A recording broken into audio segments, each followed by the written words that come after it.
Jika kemarin kita udah mempelajari apa itu nasionalisme, begitupun dengan bentuk-bentuknya, sekarang kita akan membahas tentang sejarah dan perkembangan nasionalisme yang ada di Indonesia.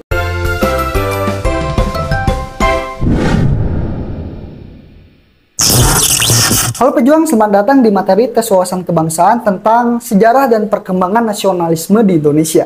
Sebelum masuk materi, buat yang serius pengen ngeraih cita-citanya, tonton semua video kami, oke? Soalnya banyak tips dan trik penting supaya kalian bisa dengan mudah menaklukkan semua soal seleksi.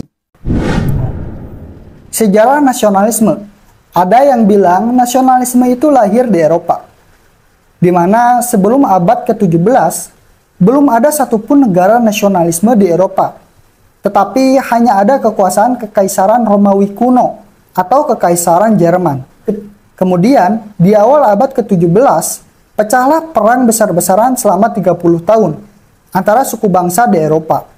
Disinilah, para warga Eropa mulai membeda-bedakan suatu wilayah sebagai milik suatu suku atau etnik tertentu saja. Nah, berikutnya masuk ke abad 18-19-an.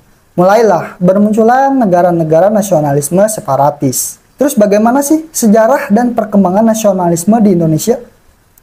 Ada dua faktor yang menjadi penyebab lahirnya nasionalisme di Indonesia, yaitu faktor internal dan faktor eksternal.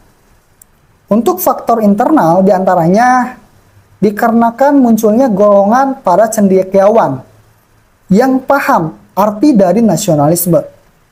Kemudian terciptanya perasaan senasib sepenanggungan oleh rakyat Indonesia karena sama-sama dijajah oleh bangsa lain.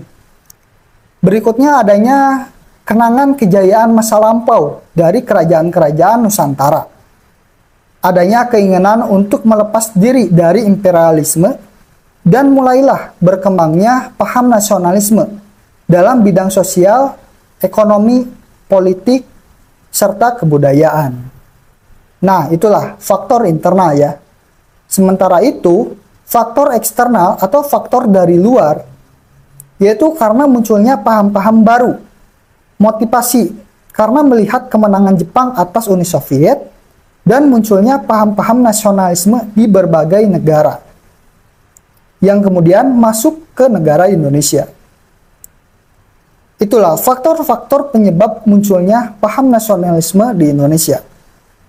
Nah, paham nasionalisme di Indonesia terbentuk melalui beberapa fase. Fase pertama adalah fase awal, yang terdiri dari fase perintis, di mana fase ini munculnya semangat kebangsaan rakyat Indonesia, yang ditandai dengan munculnya organisasi gerakan nasional. Berikutnya adalah fase penegas. Di fase ini, ditegaskannya semangat kebangsaan pada diri bangsa Indonesia yang ditandai dengan Sumpah Pemuda sebagai simbol nasionalisme. Kemudian fase selanjutnya adalah fase percobaan, di mana bangsa Indonesia mencoba meminta kemerdekaan dari Belanda dengan didirikannya organisasi bernama GAPI, yaitu Gabungan Politik Indonesia. Nah, tiga fase ini merupakan fase awal dari terbentuknya nasionalisme di negara kita. Fase awal ini kemudian diikuti oleh fase keempat, yaitu fase pendobrak. Ini merupakan fase perjuangan bangsa Indonesia dalam meraih kemerdekaan, di mana ditandai dengan detik-detik proklamasi.